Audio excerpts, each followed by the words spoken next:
Good morning, everyone, and welcome to Ohio EPA's Out of Compliance with Your NPDES permit. My name is Dan Sowery with the Division of Environmental and Financial Assistance here at Ohio EPA, and I will be moderating this morning's presentation with Ohio EPA's John Van Dongelen, Nick Hammer, and Andy Gall.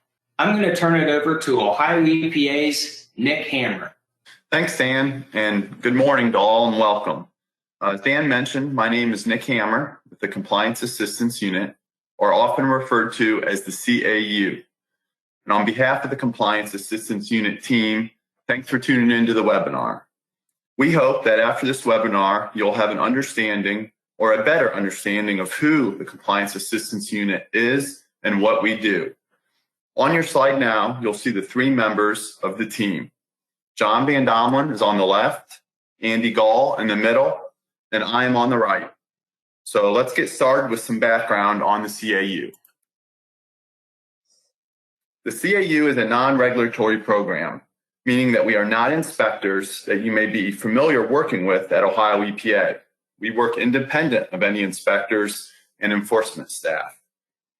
There is a firewall between the CAU and your inspector. We do not work with your inspector or provide information to your inspector unless you want us to. Working with the CAU is strictly voluntary. We only assist you if you want us to.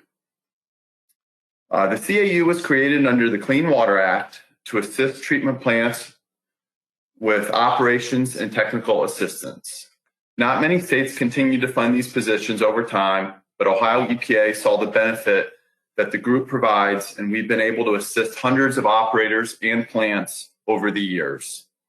We are field positions in the agency that assist wastewater treatment plant staff to help resolve non-compliance at their plants. And best of all, it's free. There's no charge for a community or entity to contact and work with the CAU. As I mentioned on the last slide, we are field staff working out of our vehicles and travel all over the state of Ohio to assist wastewater treatment plants. We perform plant performance evaluations, troubleshoot problems, create cheap, innovative solutions, provide on-site training, and teach process control techniques. We collect data with our process control tools and make recommendations based on this data collection and from our past experiences to assist wastewater treatment plants in addressing non-compliance. The CAU staff have fluctuated from as many as 4 staff all the way down to 1 staff member over the years. Currently, there are 3 staff, and we've been staffed at this level for the last year and a half.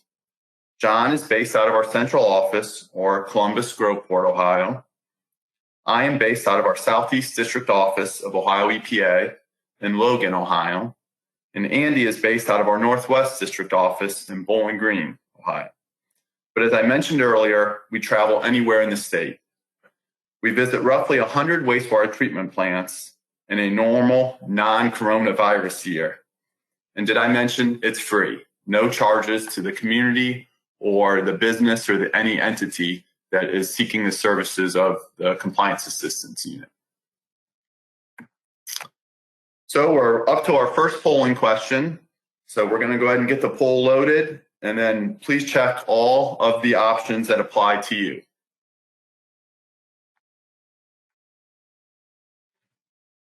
So the first polling question is, are you an operator, an engineer, or other? The first selection, A, would be a certified or licensed operator. The second option is an uncertified or unlicensed operator. A professional engineer. Are you an owner or operator of a small system, or other? All right, back to you, Nick. Okay, it looks like we have quite a few operators on the webinar, which is great. Hopefully, all the operators that are looking for contact hours can follow the directions to make this the main screen on your computer and participate in all the polls.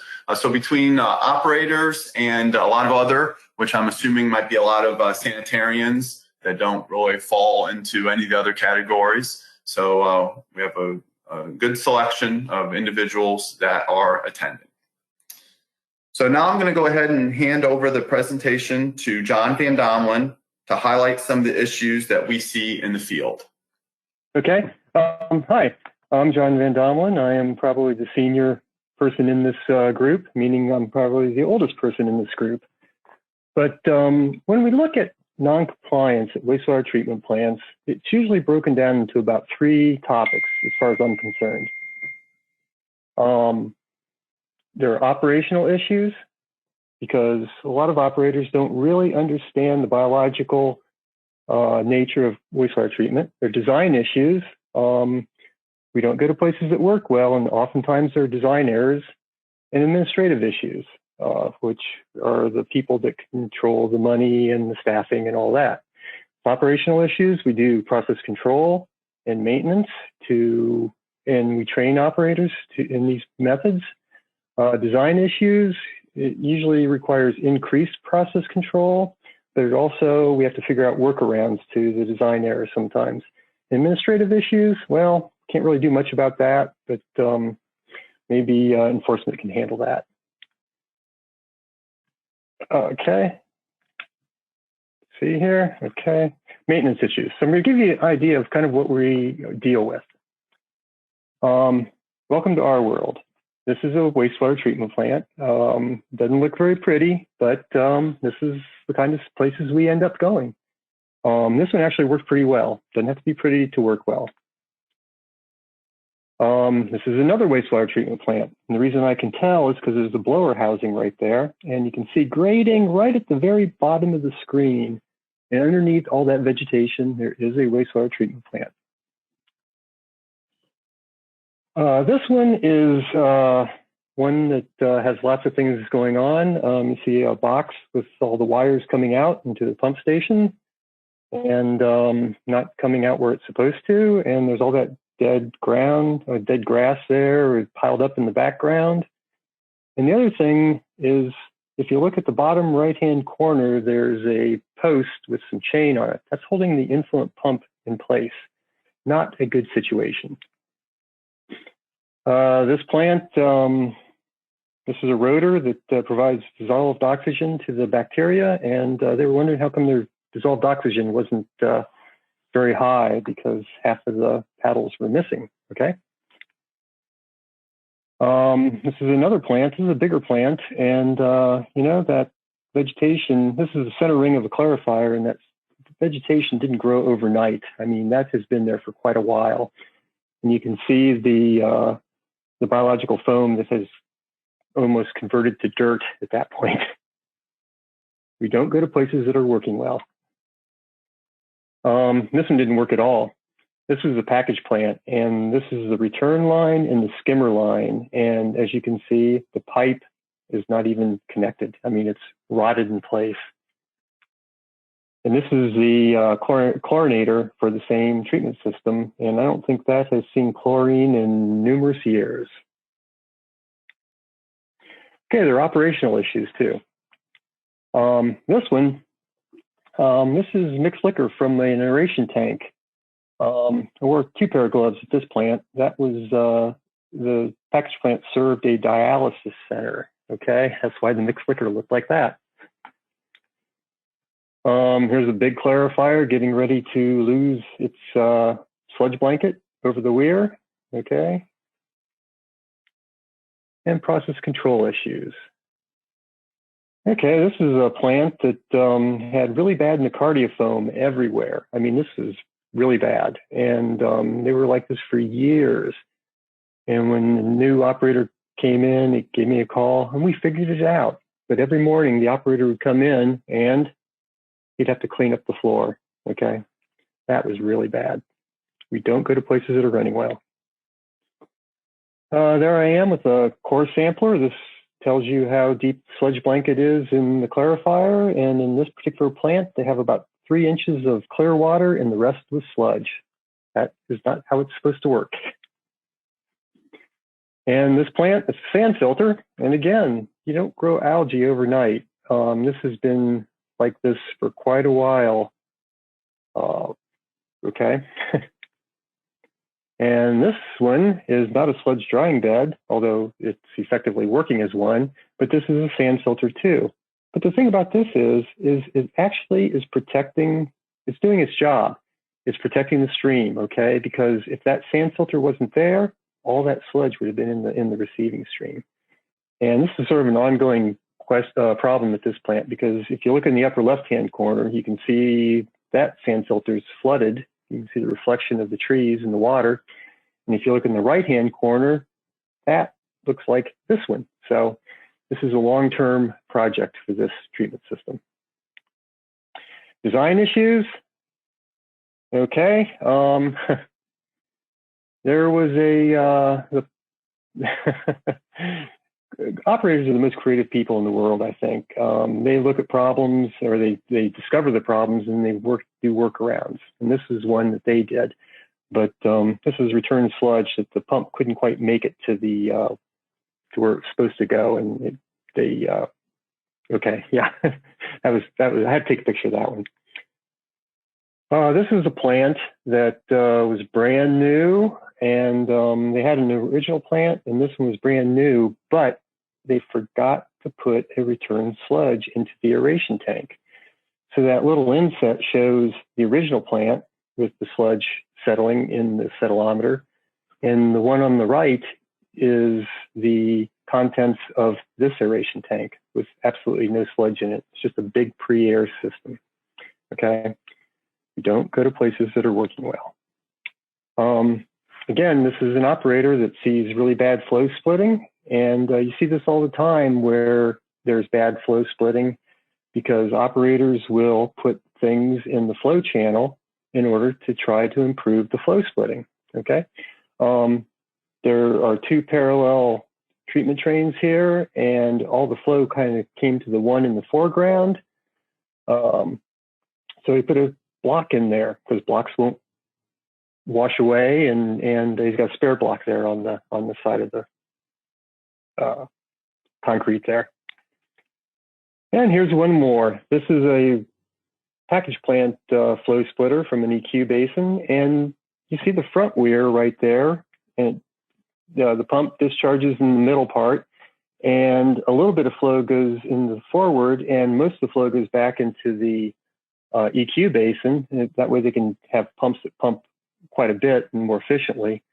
But in this plant, they didn't put the weir at a lower level in the background. So all of the flow went forward, and the clarifier weirs were submerged, and it was just a really bad situation. And that was a manufacturer's there, perhaps. That just didn't work. So that's a glimpse of the kind of plants that we go to. So now I'm going to turn it over to Dan and another poll time.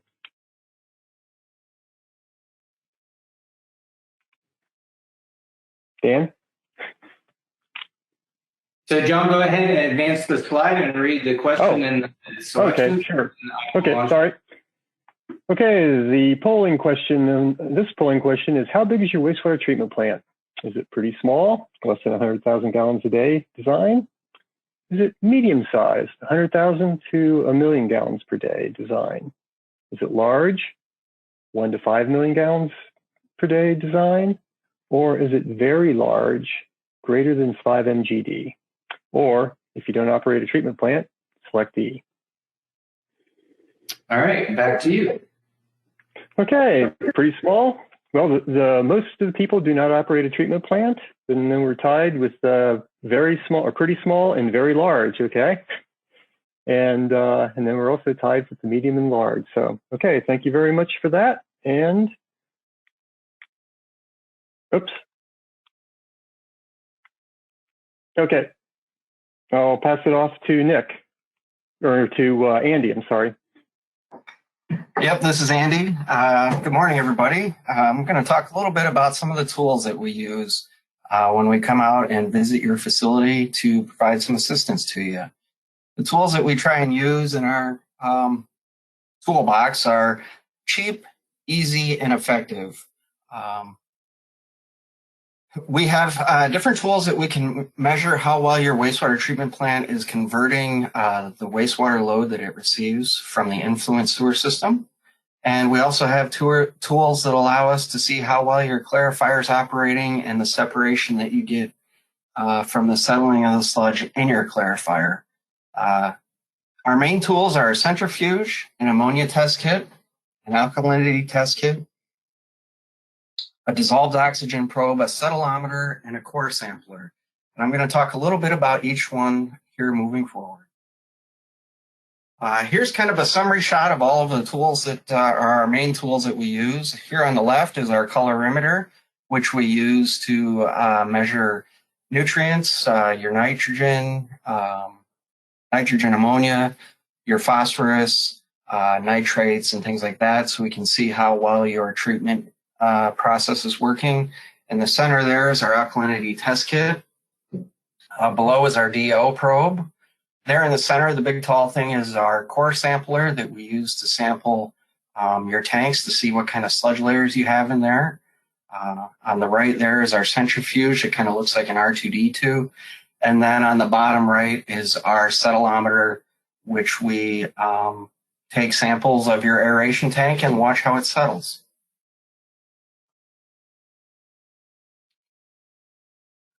The first kit that I'm going to talk about is our conversion tools and our ammonia test kit.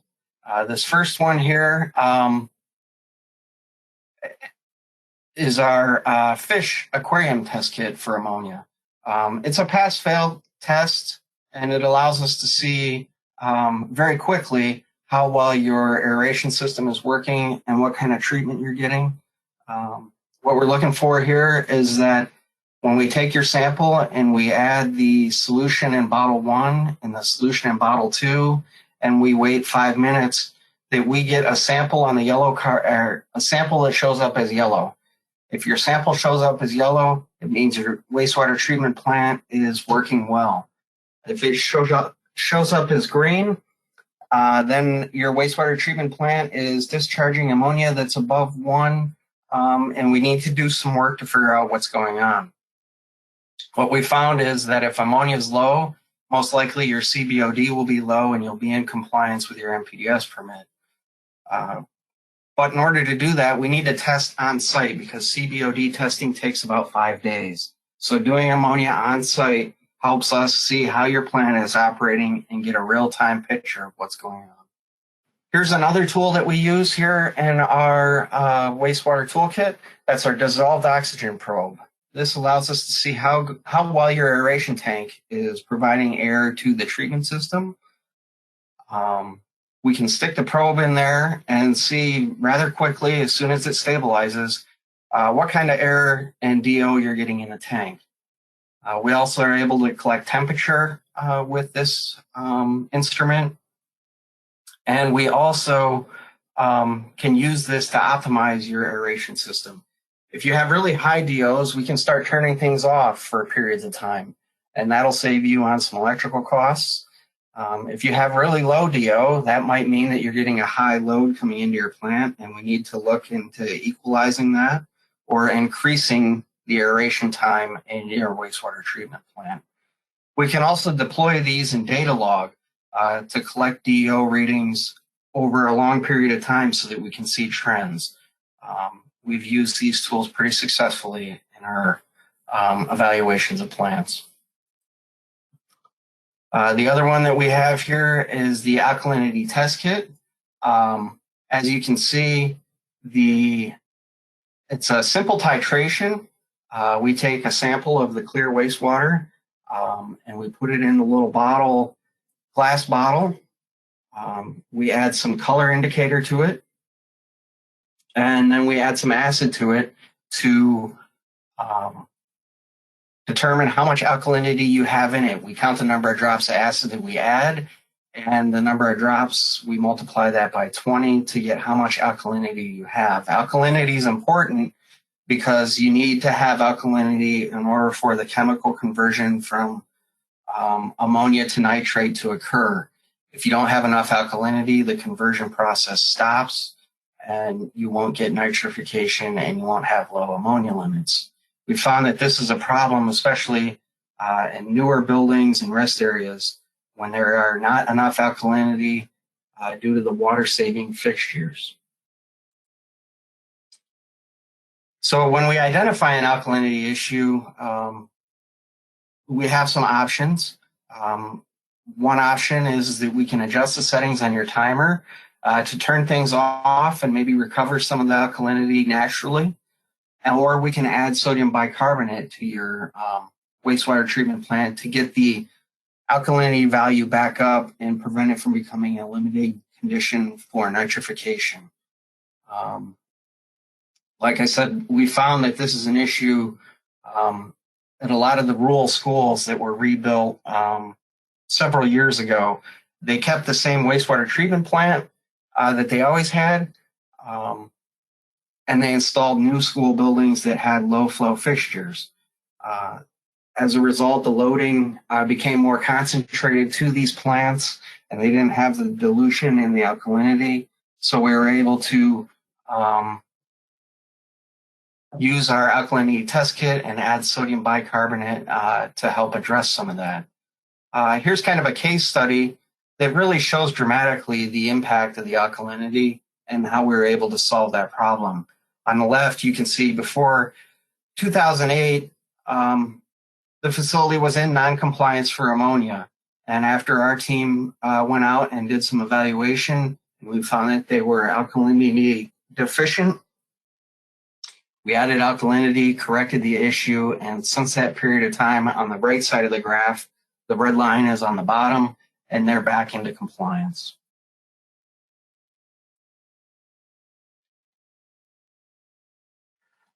This is our wastewater centrifuge.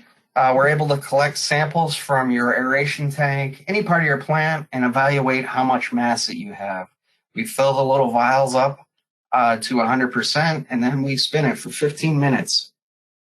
And as you can see on the right, after a 15-minute spin, the mass gets concentrated at the bottom, and we get to know where the mass is in the plant to know where we might have an issue that we need to address. We can then use the clear water off of the top to do our chemical analysis. Our settleometer here, we're able to collect samples from your aeration tank and then watch it and see how it settles. See, our settleometer is like a perfect clarifier. What we're looking for is to get settling less than 800 in the first 5 minutes of settling. We found that if you can achieve that usually you won't have a loss of solids problem. But in some instances, there are conditions where you may have too much mass or filaments that impact your settling. So we can use the settleometer to evaluate that as well.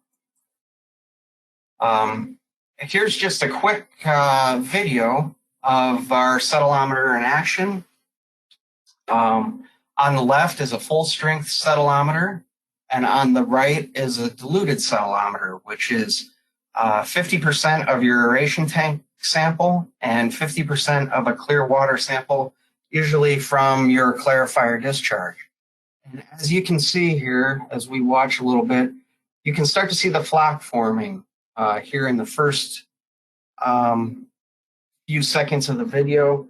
If you watch closely, the flock is starting to form, and the water or air bubbles are rising to the top, and the sludge is starting to settle.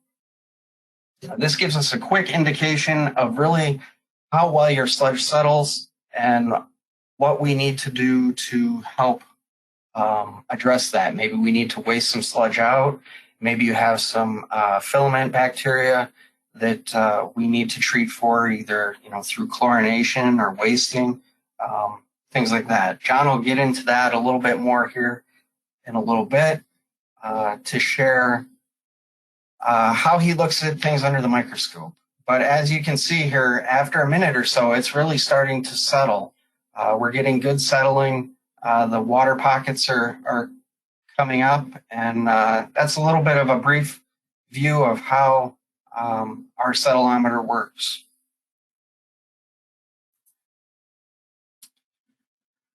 Our next tool is our core sampler, and this is really good because it allows us to evaluate your clarifier tanks to see what your sludge blanket looks like in the clarifier.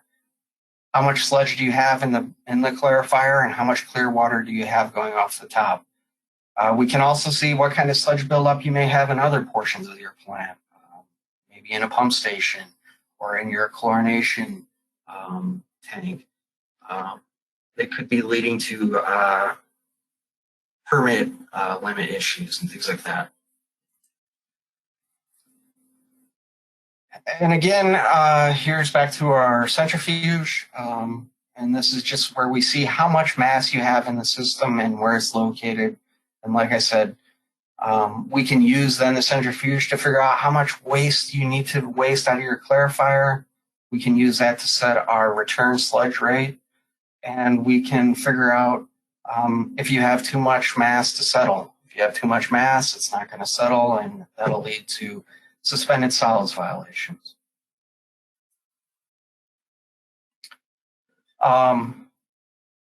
A lot of our tools, as I said at the beginning, are cheap and easy and relatively affordable, something that you can probably buy through a vendor and get on site. But there are some of our tools that are more expensive.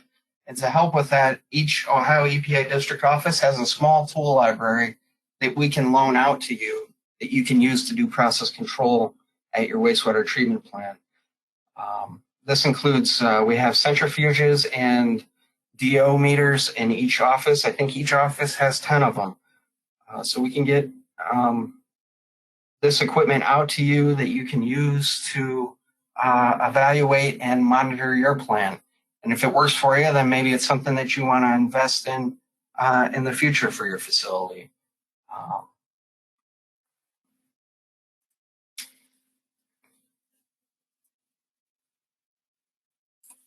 And now I'm going to turn it back over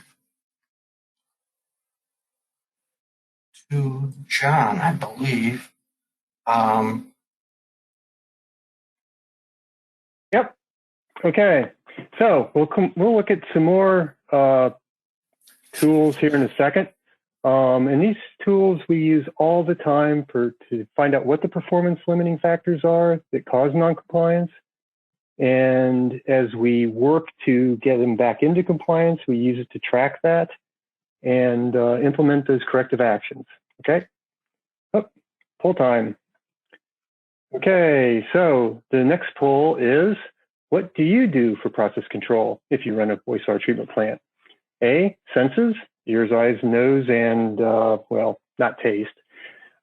Mixed liquors, F to M and CBOD5, settleometer, ammonia testing, centrifuge, core sampler, and DO.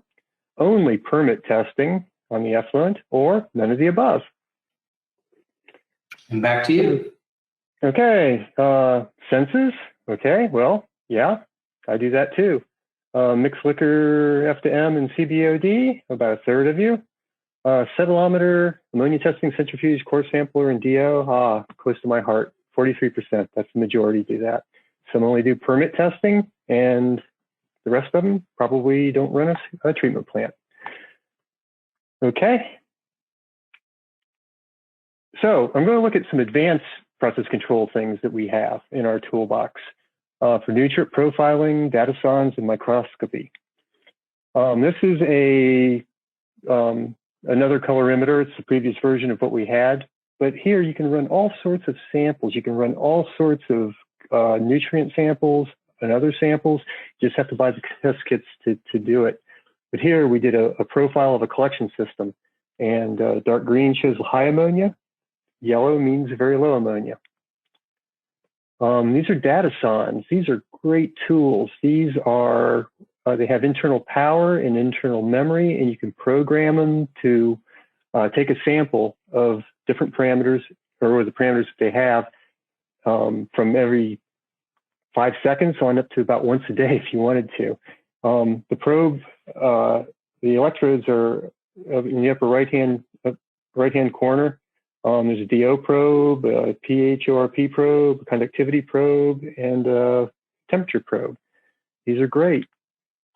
This is a plant that we used one of these at. The operator had called us because he had high ammonias, and so we put a probe in his raw and another probe in his oxidation ditch, and we let it data log, and here's what we found.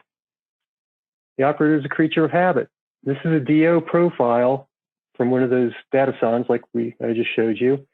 And the red line is where the 2 milligrams per liter is. And the operator is going out, coming at 7 o'clock. By 9 o'clock, he's out running his rounds, and he always had 2 parts of DO at 9 o'clock. He said there's nothing wrong, but he wasn't measuring it the rest of the day. When we put these in, it showed that he was less than 1 milligram per liter for about 10 hours on that one day, and the next day he's got down to no DO, and that was about 10, 11 hours, and that's why he had high ammonia. So he ended up putting a timer on his second rotor, and he had it kick on about 8 o'clock in the morning and kick off about 9 o'clock at night, and it worked well ever since.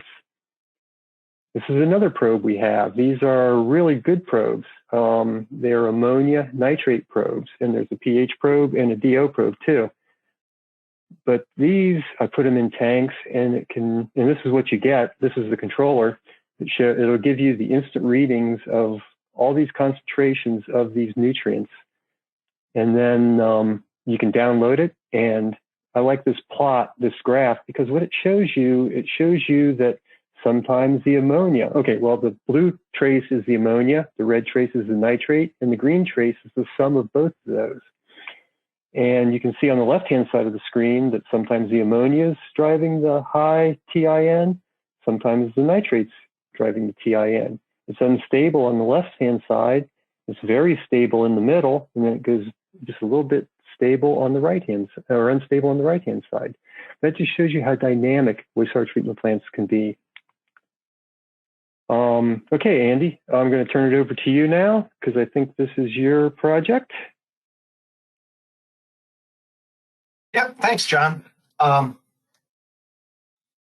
This facility is one that reached out to us that was having MPDS permit violations. They were in violation for total suspended solids, CVOD, and ammonia. They reached out to us and asked if we could come out and evaluate their plant. So we went out there and started collecting data using our tools. And what we found, they were having settling issues. The sludge wasn't settling. It was washing out of the clarifier and onto the sand filter. Sand filters would plug up and they would overflow. It being a restaurant really wasn't pretty, as the sand filters would overflow and out into the parking lot, and an issue that really needed to be addressed. So we worked with them to come up with a solution. As you can see here, our settleometer really didn't settle very well. They had a very light sludge, and it was very fluffy and would easily wash out of the plant. So through our evaluation with the settleometer and the tools, what we found was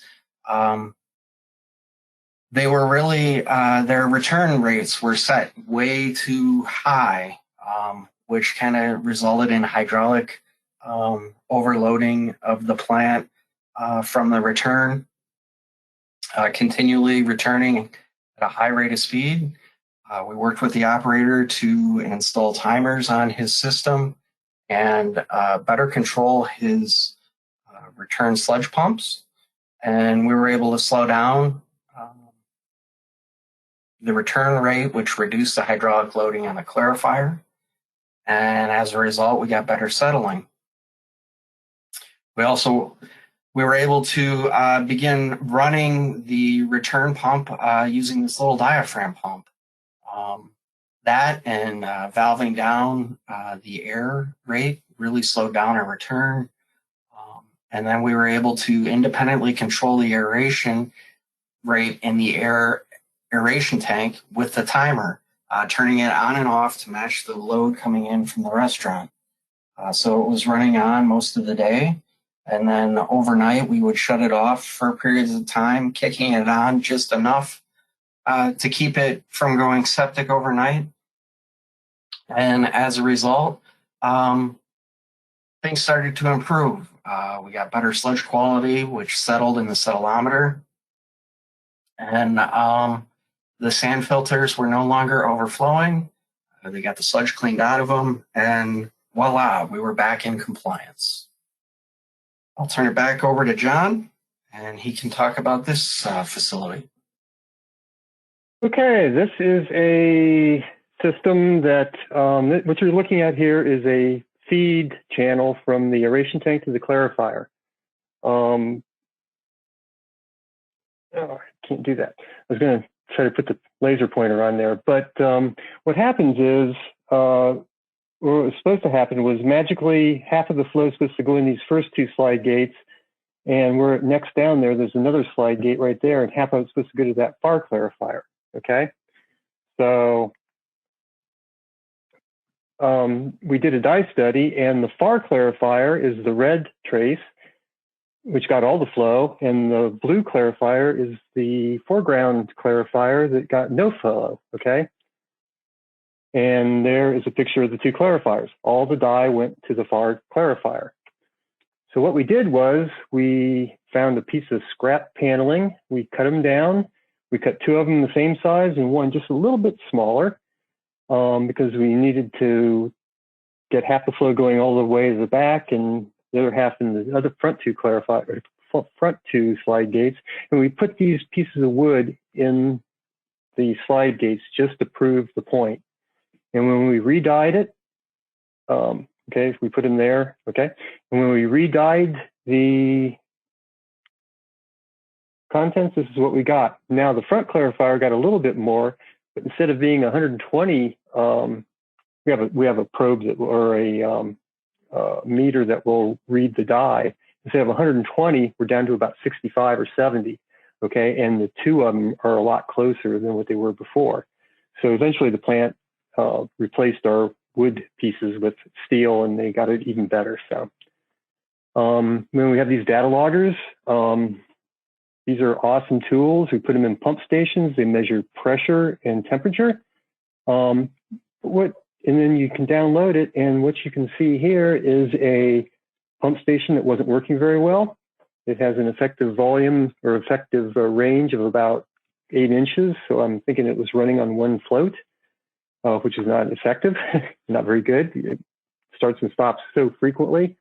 230 starts a day. Every 10 minutes it was pumping, okay? And then you have a little anomaly right there. Here's another pump station. Actually, I think it's the same one when they got the floats fixed. Now they have it at a about 2.5 foot range, and it starts about 1/4 of the time, okay? This is microscopy. That's me years ago when my hair was brown, and my microscope in the background. We're in a hotel there. But this is what we find. We do lots of microscopy because if you can identify what the filaments are, they can tell you what's wrong with the plant. We do gram stains, which is the upper left-hand corner, and a Neisser stain, which is in the bottom right-hand corner, because different filaments stain differently.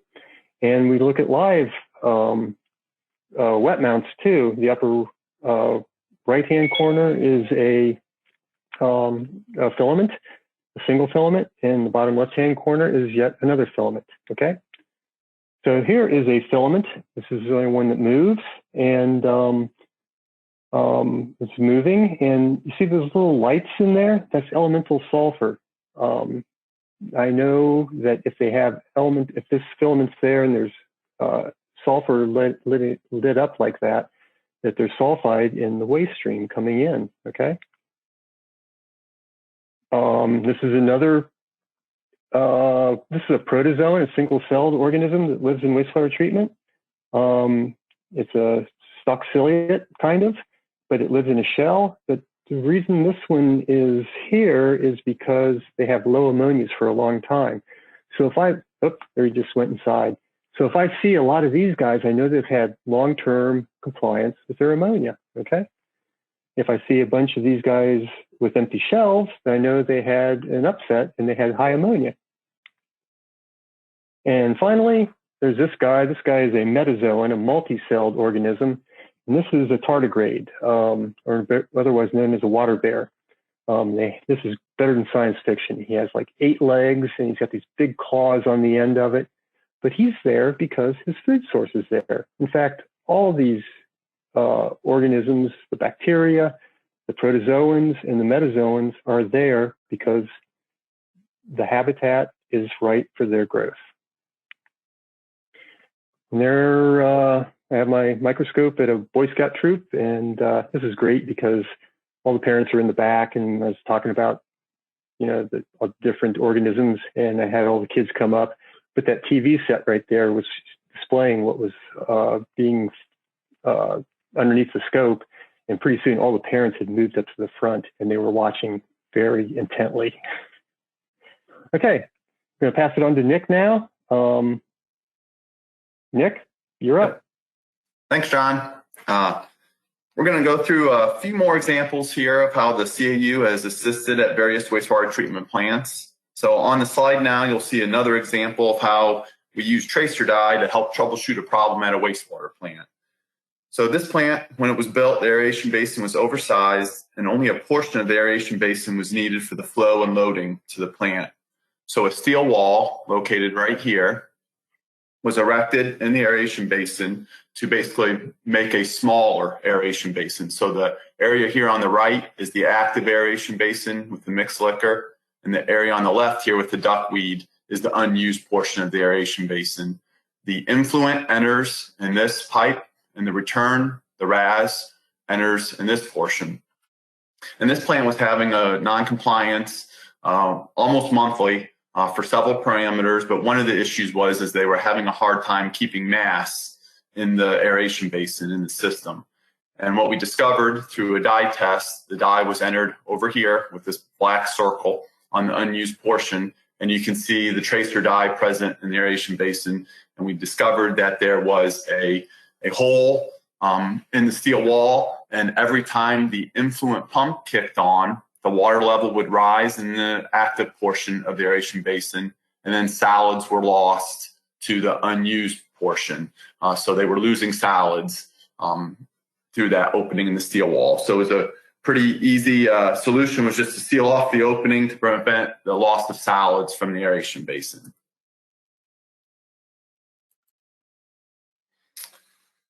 Here in this picture on the left is a return piping sitting on top of a clarifier, not the place where the return should be. The owner of this facility reached out to the CAU because his inspector had sent him a notice of violation for having an unpermitted discharge. When we went out to the site, not only did the treatment plant not have a functioning return, the blowers were off due to an electrical issue. Electrician came out, made some repairs, got the electrical feed working. We got the return back in, connected the air line, and got the system up and running. And we also helped the facility, the owner of the facility, respond to the notice of violation to their inspector and apply for their NPDES permit. We're starting to see more of these types of systems in small communities specifically. They are recirculating media filter treatment plants, which operate much differently than a conventional activated sludge treatment plant. The picture on the left shows the pods right here, which are the main treatment component that contain the media that the wastewater is dosed over or sprayed over. These systems work by growing bacteria on the filter sheets by attached growth, kind of like almost like a trickling filter. You can kind of think of it as that way. And they recirculate the wastewater over the sheets many times over. The picture on the right shows the spray nozzles, and you can see the flow is being dosed over the media sheets. And you can see several of these spray nozzles here. Here's one, here's another, that do not have any effluent coming out of them. They're not being sprayed. Well, what happens is that these become clogged over time with growth or particulate matter and need to be regularly cleaned. And in order for this type of system to work, as most efficiently as possible, the entire sheet, the entire surface area needs to be dosed with the wastewater. In addition to the regular spray nozzle cleaning, these types of systems also provide a perfect environment for red worms. The worms themselves don't cause the problems, but their castings do. This facility has a large population of these worms, and their castings were so heavy that they clogged off the airspace between the media sheets. And when the effluent was sprayed on top of the sheets, the bulk of that effluent traveled over the top of the sheets into the edges. So in the picture on the left here, it's kind of hard to see due to the shadows, but the bottom filters here are, you can see the solids, the worm castings that have accumulated all of these sheets have already been removed to be cleaned. And then this portion, you can see the difference. We've already cleaned these sheets and installed those back in. So what was happening is when we removed the spray nozzles to do the cleaning, but when the spray nozzles would kick on and dose the media, the flow, the effluent would just kind of pool on top of the filter sheets. And instead of running down and using the whole surface area for treatment, flow was just kind of accumulating on top and then running down to the edges on all four edges, the front, the sides, and the back. So they weren't getting good treatment, and the effluent quality was slowly deteriorating over time to the point that a good thorough cleaning was needed to remove the castings from between the sheets. And then the picture on the right is just kind of a close-up shot showing some of the castings, and you can even see some of the worms that were on the sheets. In this slide, you can see the remnants of a rotating biological contactor, or an RBC. These treatment plants work by rotating media discs that contain attached growth on them into the channel containing the wastewater. In these pictures, the RBC unit had broken shaft and missing media discs and was no longer operational. In addition, the wastewater treatment plant was in the process of being replaced by a new wastewater treatment plant, a sequencing batch reactor, or an SBR. The CAU used an air scour line to convert the RBC channels into an aeration basin in order to provide some treatment until the new wastewater treatment plant was online and this plant could be abandoned. The CAU also provides training for operators, either one-on-one at a wastewater treatment plant or in larger groups like this picture in the slide. This is a picture from the Package Plant Initiative where operators from across the state were invited for both a classroom presentation, and then we visited several small wastewater treatment plants to work on troubleshooting issues at the plants and use some of the process control tools that Andy had described in the previous slides. All attendees were given a toolkit containing some of the process control tools that we discussed today. And then this training also provided the process control tool library at each district office that Andy mentioned earlier in the presentation. In addition to the Package Plant Initiative and one-on-one trainings, the CAU presents at various state and federal conferences. John has been presenting at many US EPA training webinars that reach thousands of individuals from all over the country. We've trained with local health departments, sanitarians, county officials, you name it. And if they want training or more knowledge on their system or systems in general, we are available to provide that training. So in closing, we hope that you have a better understanding of some of the issues the CAU can assist wastewater treatment plants, because this is what we do. So here's a list of all of our contact information. Our cell numbers and emails usually work best to get a hold of us. As we mentioned, we're field positions, so we're not in the office, and especially this time with coronavirus, we've not been in the office at all. So we can be reached by our cell phones or emails. And I'm going to go ahead and hand it over to Dan to wrap up the webinar, and then we'll answer any other questions we can, time permitting. All right. Thank you, Nick. We're now going to begin answering the questions submitted during today's presentation. As a reminder, you can still submit questions through the questions pane, and we'll do our best to answer as many questions as possible. If we do not answer your question during the Q&A portion, we will reach out to you via email following today's webinar. So gentlemen, if you're ready, I'll now begin with the first question. So this question is that, so you were showing that wastewater centrifuge, and the question is that wastewater centrifuge really accurate enough for process control versus MLSS test? Yep. I have, in 21 years of troubleshooting plants, I have never run a mixed liquor suspended solids test. A mixed liquor suspended solids test takes about 2 hours, and it also it considers what the bacteria is in your plant, but that includes live bacteria, dead bacteria, silt, hair, fibers. There's all sorts of stuff in there that's not bacteria or living bacteria. A centrifuge test takes 15 minutes, and I contend it's just as accurate as a mixed liquor suspended solids test. All right. Thanks, John. Here's another question. This question is how much sludge should I waste typically? That's a great question. You need to waste enough. You need to have enough mass so that you don't have an ammonia violation, but not so much mass that you have it doesn't settle in your clarifier. Those are the conversion and separation boundaries of your operational window. And if you're right in the middle of that operational window, you can rest assured that you're going to meet your permit. So each plant is different.